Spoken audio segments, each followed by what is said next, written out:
अग्नि किस लगेगी तो भट पेट्रोल की तरह से भट आग लग जाएगी तो जल भून करके तुम्हारे सब पाप भस्म। इसको कहते हैं ज्ञान रूपी अग्नि। ये जब प्रज्वलित होगी तब देखिए आप क्या होता है।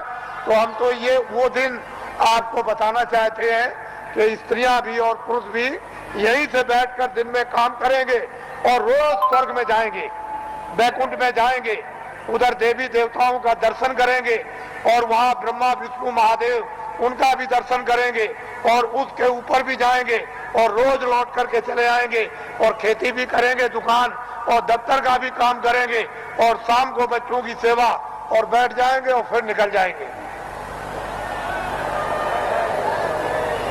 बड़े ध्यान से आप सुनिए, ये आसक्त रहित ये परिवार होगा।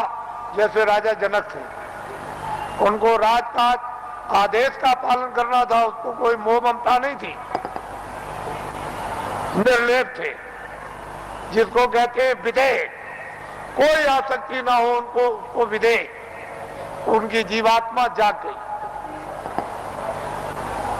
हम उस चीज की आपको तैयारी करके धीरे धीरे उसी तरफ जा रहे हैं।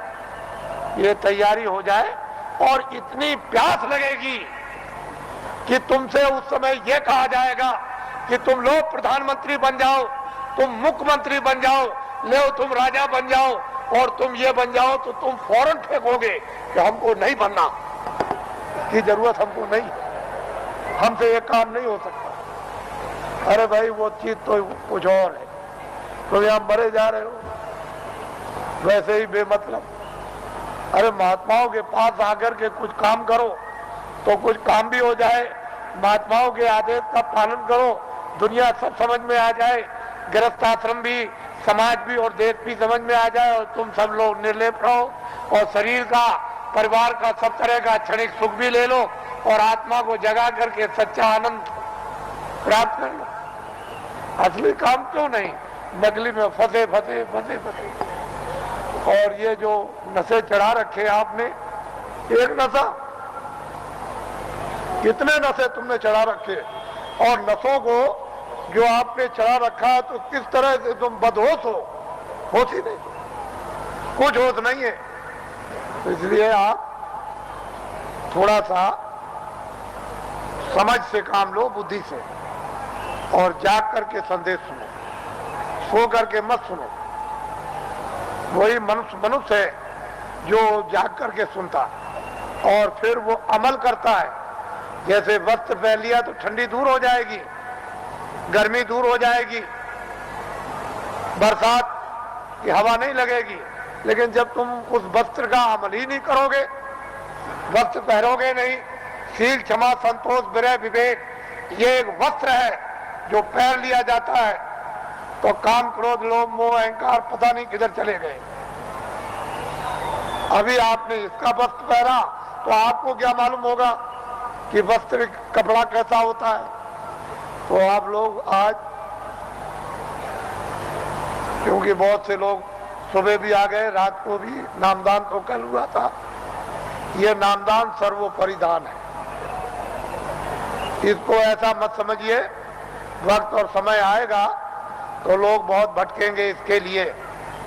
जो आज इसकी अवहेलना तिरस्कार करेगा उसको 200-200 मील, 400-400 मील, 500-500 मील दौड़ करके जाना पड़ेगा। ये अभी से मेरी बातों को याद रखिए। ये नामदान सर्वोपरि दान है और ये आत्मा के धन का दान है, आत्मा के ज्ञान का, आत्मा की सिद्धि का और आत्मा की शक्ति का और आत्मा के अमृत का ये सच्चा दान है। ये बाहर का वो छाया का दान नहीं है। इसलिए वो मंत्र नहीं है जो गुरु मंत्र, ये गुरु दीक्षा नहीं है, ये आत्म मंत्र है, आत्म दीक्षा है। इसलिए इसको नामदान कहते हैं। आप लोग इसको सम्मान से ले लो और ये सबके काम आएगा। हिंदू मुसलमान सिख ईसाइयों के, छोटे बड़े, बच्चे और बच्चियों के, ये अमूलक वस्तु है। ये हीरे जवाहरात से नहीं मिलेगी, चाहे जितना भी दुनिया में बांटो। जब उस प्रभु की कृपा हो जाएगी उन महात्माओं पर तभी वर्षा होगी। इसके पहले कुछ छेड़ने वाला नहीं, पत्ता नहीं हिलेगा। लेकिन जो दया उनकी हो गई कि इन आत्माओं को अवसर दे दो, इनको मौका दे दो, इन पर वर्षा कर दो और ये बीज डाल दो, जब वो ऋतु और समय आएगा तो जम जाएगा। महात्मा फकीरों की मेहनत व्यर्थ नहीं जाती। तो मैं आदेश का पालन कर रहा हूं और ये सर्वोपरि आत्मदान आपको दे रहा हूं, उसको आप सम्मान से ले लो। और 2 मिनट, 4 मिनट, 5 मिनट, 1 मिनट, आधे मिनट मनुष्य दरवाजे पर, मनुष्य आत्म दरवाजे पर बैठकर आप जिस तरह से बताया जाए उस तरह से आप भजन करो। यहीं पर अगर दरवाजे पर बैठ करके आपने भजन कर लिया तो रिद्धियों सिद्धियों का सबका भंडार उदय हो जाएगा। यही से सब चीजें मिलने लगेंगी। लेकिन दरवाजा नहीं मिला और वहां बैठ करके भजन नहीं किया तो कुछ मिलने वाला नहीं है। वैसे ही खाली आए हो, अज्ञान में आए और अंधकार में आए, रोते हुए आए। जब जाने का समय होगा तो ज्ञान रखवा लेगा, देखना रखवा लेगा, सुनना और बोलना रखवा लेगा और एक पीछे से ठोकर मारकर रवाना कर देगा। इसलिए आप लोग संभल करके रहो। हम तो कोई जय गुरुदेव है नहीं। इस किराए के मकान का नाम आपका ही रखा हुआ, जो रखवाया होगा उस समय के पंडितों से, यह नाम तुलसीदास है। और जय गुरुदेव नाम उस परमात्मा का, ईश्वर का, भगवान का, उस सर्वशक्तिमान, उस ब्रह्म का, उस अल्लाह ताला यानी खुदा और गाड का नाम। ये किसी इंसान आदमी का नाम नहीं। तो जो नाम मैं भगवान का बोलूंगा सब लोग एक साथ बोलेंगे, आगे पीछे नहीं। जो नाम बोलता जाऊं सब लोग उच्चारण करना, जिससे हमको मालूम हो कि आप शुद्ध नाम का उच्चारण कर रहे हो। जब मैं बोल बंद हो जाऊं तो आप भी बंद हो जाना। बोलो जय गुरुदेव। और ये आत्माओं का गोपनीय यानी रूहों का ये छुपा हुआ राज, ये खजाना है। ये जब तुम जरा सा रियाज और जरा कमाई करोगे, थोड़ी सी आप मेहनत, अभ्यास और साधना करोगे तो जल्दी से ये प्रकट होने लगेगा। लेकिन तुम ऐसे ही बैठे रह गए तो घर का भी कोई काम नहीं होता। और वैसे घर में भी कोई आपको नहीं पूछेगा, अरे भाई काम प्यारा, चांद थोड़ी प्यारा है। अरे भजन करोगे तब तो तुम प्यारे बनोगे, तब तो तुम्हारी जीवात्मा इस अंधकार से, इस जड़ता से निकलेगी।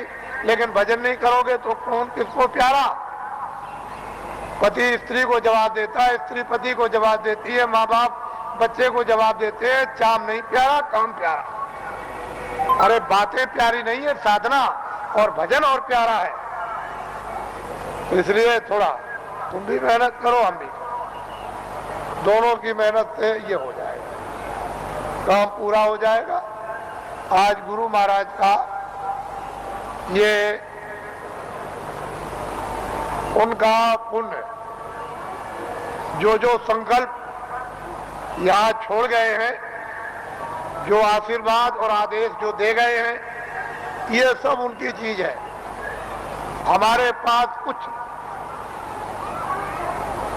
उन्हीं का आशीर्वाद, उनकी दी हुई ये दौलत है। और उन्होंने आदेश दिया है कि इस तरह का जब समय आएगा तो बांट देना, तो आपको मिलेगी। उनकी ये स्मृति है, यादगार, कि ये खजाना महापुरुषों ने बांटने के लिए दिया है। ये उनकी यादगार और वो सब चीजें ताजी। गुरु महाराज बड़े सादे थे, बड़े सीधे थे, बहुत सादगी थी, बड़े सीधे थे, बड़े भोले थे, लेकिन जानते सब कुछ थे। कोई चीज उनसे छुपी नहीं, सब कुछ जानते थे।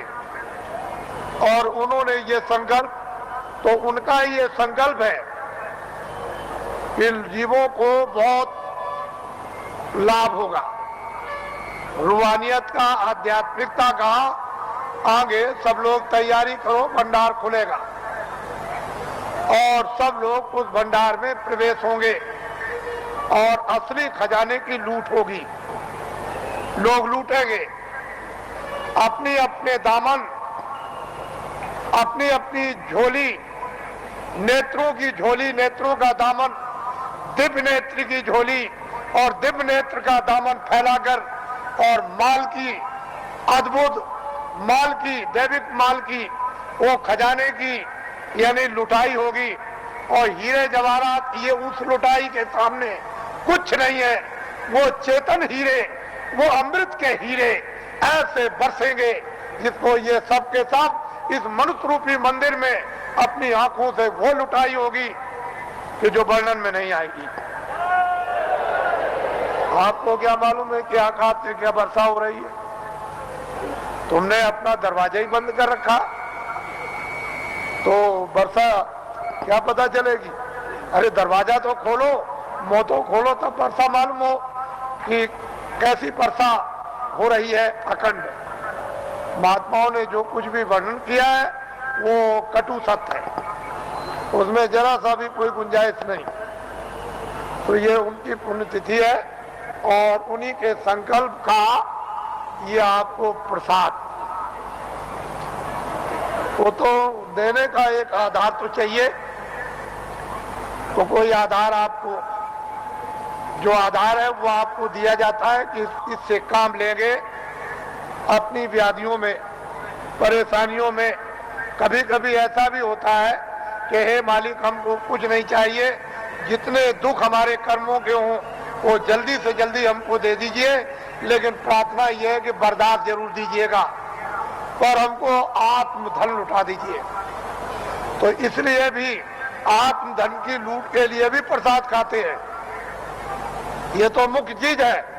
लेकिन कभी कभी तरह तरह के कष्ट, तरह तरह की परेशानियां, तरह तरह की हैरानियां परिवार में, बीमारियां परिवार में, बच्चों में और बच्चियों में, पत्नी में और पति में, भाइयों में, माँ में, पिता में, अड़ोसी में, पड़ोसी में, जात में, बिरदारी में, समाज में, दफ्तरों में और राज में और इसमें और उसमें, ये तरह तरह की जो बीमारियां, जो रोग लग गए हैं, उनके लिए भी लाभदायक। लेकिन यह है कि अनुचित उपयोग करोगे तो लाभ नहीं होगा, उचित उपयोग करोगे तो लाभ हो जाएगा। अनुचित क्या उपयोग है कि मैं ये प्रसाद खाता हूं, आज मैं रात को डकैती डालूंगा, मुझे 1 लाख रुपया मिलना चाहिए, ये अनुचित, इससे लाभ नहीं होगा। तुम इसको खा करके डकैती डालोगे, चोरी करोगे, मौके पे पकड़े जाओगे और फिर कर्मचारी अधिकारी पकड़ेंगे तो वो डंडे मारेंगे, कचहरी पहुंचा देंगे, तुम्हारी सजा हो जाएगी। तो अनुचित प्रसाद का उपयोग मत करो, उचित करो। और मेरी चोरी छूट जाए, मेरी डकैती छूट जाए, झूठ छूट जाए, छल कपट छूट जाए, बदमाशी छूट जाए और मुझसे ये छूट जाए और ये बुराई छूट जाए और मुझ में अच्छाई आ जाए। और जब उचित उपयोग करोगे कि मेरी बीमारी चली जाए या मुझे बीमारी में आराम हो जाए, तो इसमें लाभकारी होगा, फायदा। ये इसलिए बातें आपको बताए देता हूं कि आप श्रद्धा से, आस्था से आपने रात को तपस्या की है ठंडी में। हम भी देख रहे हैं, हम कोई ऐसा थोड़ी कि नहीं। आपको क्या मालूम कि रात को मैं कैसे घूम रहा था? किसी को नहीं पता कि मैं कैसे निकल के, किसी ने नहीं पहचान पाया, कोई भी सड़क पर पहचानने वाला नहीं मिला। तो आपको तो ये जानना चाहिए कि मतलब ये है कि मैं देखता हूँ, ऐसा थोड़ी है कि मतलब मैं अंदर घुस गया तो मैं देखूं और समझूं नहीं उसको। तो ये सब मैं देखता हूँ कि आप अंगों से तपस्या कर रहे हो और तपस्या का फल आपको मिलेगा। ठीक है, आपने शरीर से गुनाह किए हैं, बुरे काम किए, पाप किए हैं, आपने, ये ठीक है कि आपके ऊपर जमा है, लेकिन तपस्या अपनी जगह। वो तो धीरे धीरे धीरे धीरे जिसका ढेर ज्यादा हो जाएगा और फिर एक दूसरे में मिलने लगेगा तो मिलकर के एक दूसरा अच्छा और खराब खून शोधन करके और खराबी को निकाल देता। वो तो अपने तरीका है, लेकिन यह है कि तपस्या तो तपस्या ही है। तो आपको मैं और कुछ नहीं कहूँगा, क्योंकि ये गुरु महाराज की ये विशेष कृपा और दया यादगार दिन है। आज मैं आपके सामने नामदानी देकर इसको समाप्त करूंगा। ये लोग जो अभी प्रसाद ले रहे हैं वो उसी तरह से यानी प्रसाद को ले लें, अच्छा रहेगा और वो उनके लिए जरूरी है। ठीक है, आप इधर आओगे तो ठीक है, लेकिन वो भी संकल्प भी किया, यानी दया मांगी हुई है। तो जब दया मांगी हुई है और वो एक आपके लिए सुलभ है, तो आप क्यों इधर उधर यानी हाथ पैर पीठ पटकते हो? जो चीज मिल रही उसको तो पहले ले लो, और कुछ मिल जाएगी वो भी ले लेना। अरे भाई, इसके माने ये थोड़ी है कि अगर कोई 10 दे तो 10 भी ले लो, और कोई ये दे दे तो और भी ले लो, कोई एक दवा दे दे तो वो ले लो, और कोई उससे भी अच्छी दे दे उसको भी ले लो। तो ऐसा क्यों कि बस हम नहीं लेंगे? अरे रोग तो रोग ही है, बीमारी तो बीमारी, भूल भटक तो गुरुदेव। घर जाओ आप, फिर आप मेरी बात को सुन लें। दाएं जो इस मैदान में और मैदान के बाहर इतना ही टेंटों में, रावटियों में और इस बाउंड्री के बाहर ये जो अपनी आंखों से आप देख रहे हो, इस स्थान पर 25 सालों से अगेन सुधी 10वीं को प्रतिवर्ष भंडारा हो रहा। प्रत्येक बरस 25 साल से हो रहा। कितने साल से? इसको आप लोग याद करके रखिए। ये सारी जमीनों के हमारे पास दस्तावेज है।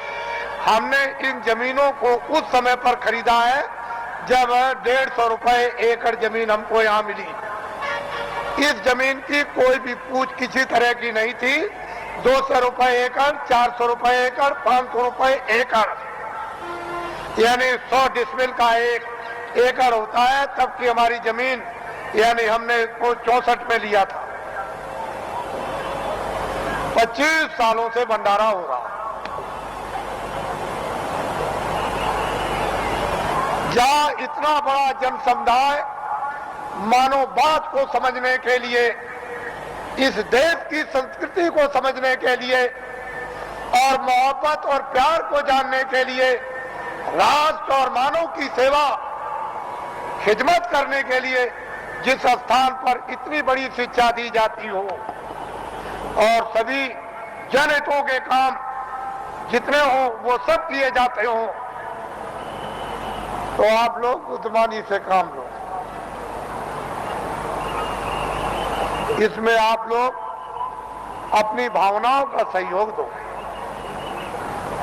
कि जनहितों के काम लोक परलोक के और भी अच्छे हों। जब आपकी भावनाओं का सहयोग मिलेगा तो मालिक की आप पर भी दया होगी और मालिक की दया का शक्तिपात आप पर भी होगा और बुद्धि जगेगी तो आपको जस मिलेगा।